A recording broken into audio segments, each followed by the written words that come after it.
Welcome once again to Lehto's Law. Here's Steve Lehto. Got an update to a story, and this is an interesting update. From the Memphis Commercial Appeal, and Lucas Fenton wrote this.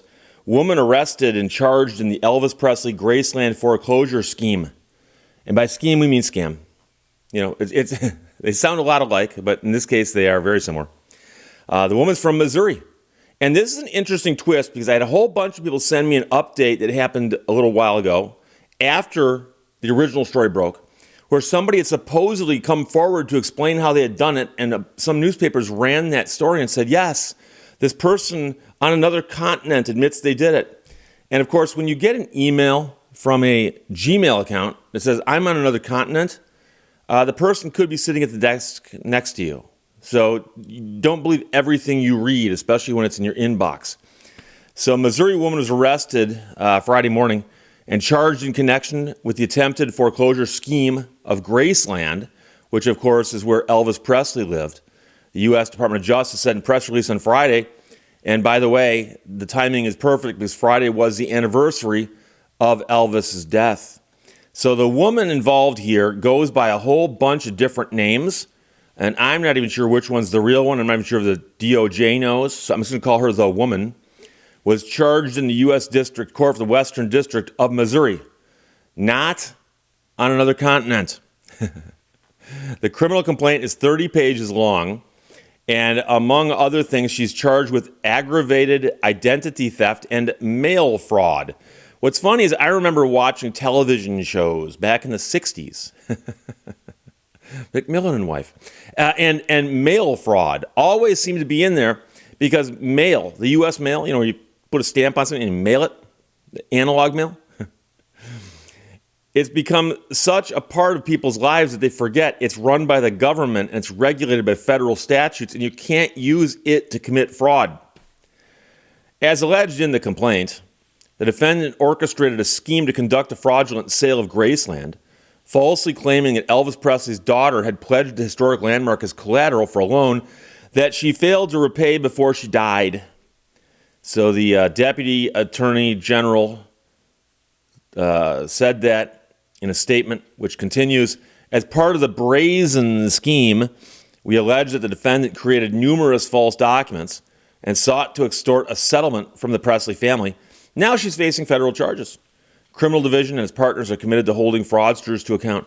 So that means hypothetically, somewhere down the road, there's going to be some women's federal prison where someone's going to turn to their cellmate and go, what are you in for? I tried to steal Graceland. What are you in for? U.S. Attorney for the Western District of Tennessee has spent most of his life in Memphis, has even been nominated to become a federal judge, called the scheme brazen, and said the DOJ will vigorously prosecute anyone who commits financial crimes or identity theft.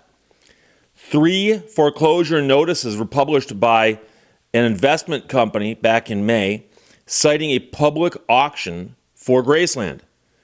On May 22nd, the foreclosure sale was halted by a judge after a hearing in Shelby County. And here's the thing. Anybody can take out an ad in the paper and announce something. Anybody can file a lawsuit against anybody. And the question is, are these underlying claims and actions valid? And so the fact that a newspaper published this announcement, people are like, whoa, there's an announcement that Graceland is to be auctioned. Well, yeah, that did get published, but the documents underlying that, according to feds, were fraudulent. According to an affidavit in the charging documents, the woman created an investment company and used without lawful authority the name and signature, as well as the names and signatures and notary seals of real people, and created fake loan documents purporting to memorialize that Lisa Marie Presley had agreed to borrow $3.8 million from this investment company and then had put Graceland up as collateral for the loan, and that all included a fake promissory note and a deed of trust. And so you know what happened here is somebody saw that Lisa Marie Presley had passed away and said, wait a second, so now the Graceland gets passed on. What if she had mortgaged it and hadn't made the payments before she died? Well, if someone were to come up with those documents, it would seem plausible on some level. And since she's dead, how could she claim she didn't do it? And of course, when the notaries stepped up and said, that ain't my notarization, that ain't my signature, you got a problem. So investigators looked at records provided to them by Microsoft that showed that the email for the investment company was created in July of 2023. And the reason I'm laughing is, of course, that the documents regarding the mortgage dated back to 2018, apparently. So the woman was arrested in Kimberling, Missouri. Never heard of it. Began threatening to foreclose Graceland for not repaying the money. And then, according to an affidavit, there was a creditor's claim package sent from Kimberling to Lisa Marie Presley's business manager in California. And the claim was apparently postured as a lawsuit that was about to get filed in the California Superior Court. Now, officials tracked the woman down through a P.O. box that she rented in the name of one of her aliases, because I told you she had a whole bunch of those.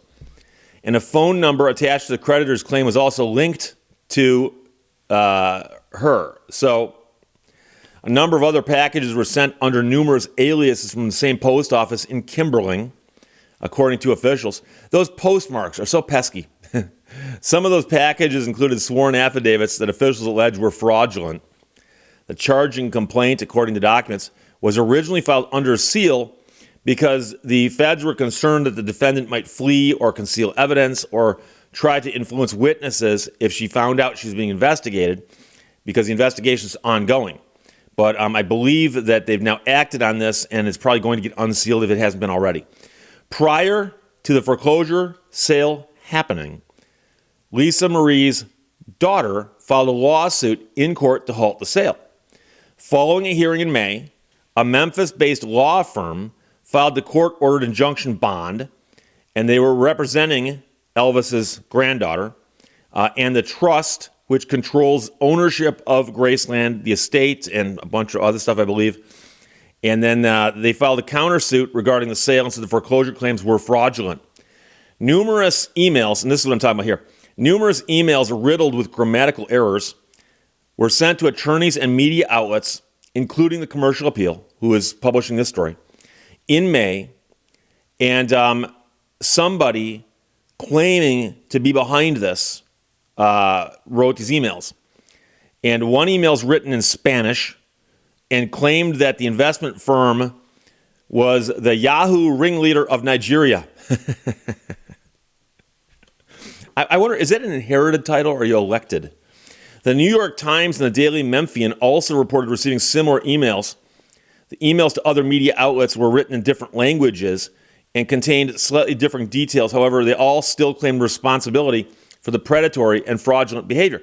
So I remember when this happened, and I got several people, and I remember seeing in the news also, stories that were being published that said, hey, somebody's now come forward and they claim that they did this because it was so easy to do from Nigeria.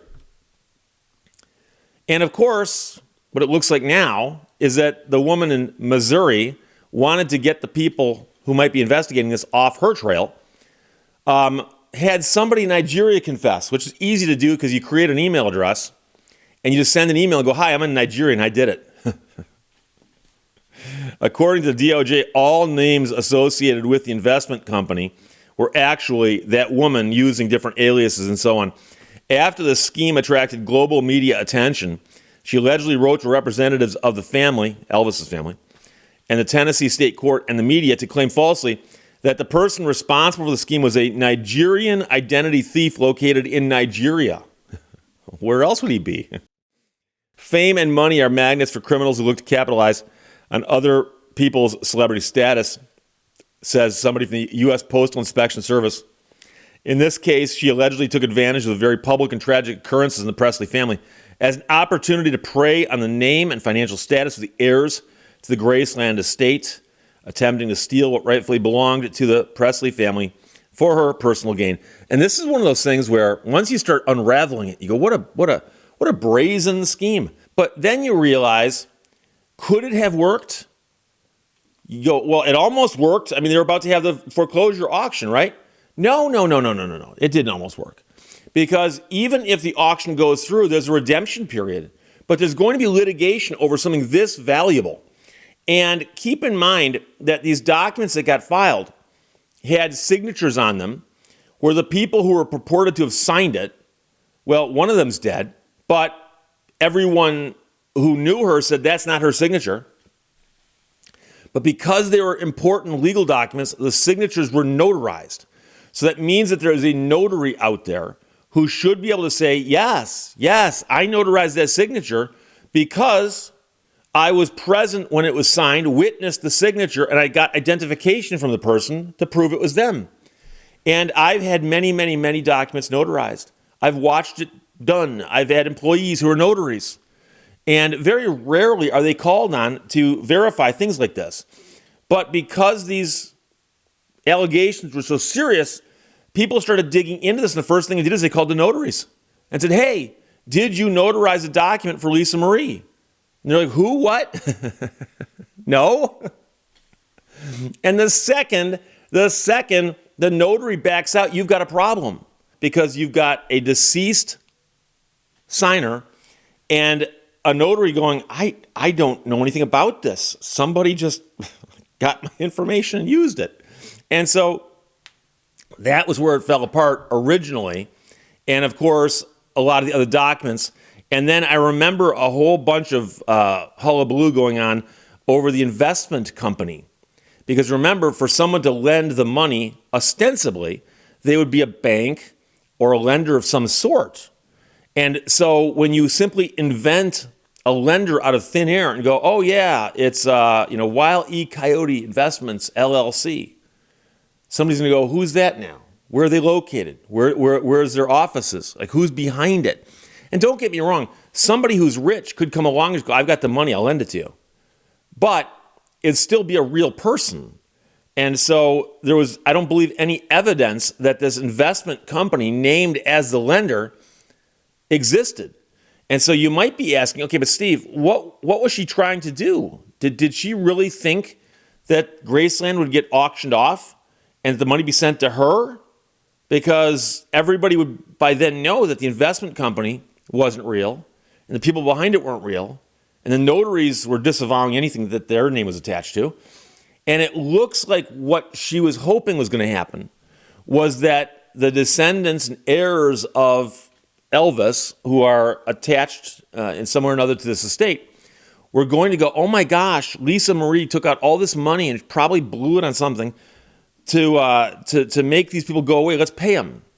And she was probably hoping she would get some kind of settlement out of it. That's what she was thinking. She wasn't, I don't think, thinking that she was going to actually get the proceeds of an auction sent to her. I don't think she believed that. But it's a crazy story. I suspect this is the end of it, except unless we need to see what happens at the trial. I'm not saying that she's going to get necessarily plead guilty or anything. I'm simply saying that we'll see what happens, whether there is a trial or not. And if there is or not, I'll probably do a final follow-up on it. But as of right now, she's been arrested. She ain't in Nigeria. She was in Missouri. And so if you live in that general area, it was one of your neighbors. Isn't that crazy? Woman arrested, charged in Elvis Presley Graceland foreclosure scheme. Questions or comments, put them below those. Talk to you later. Bye-bye. Thank you for watching Lehto's Law. Please deposit 40 cents more for the next 3 minutes.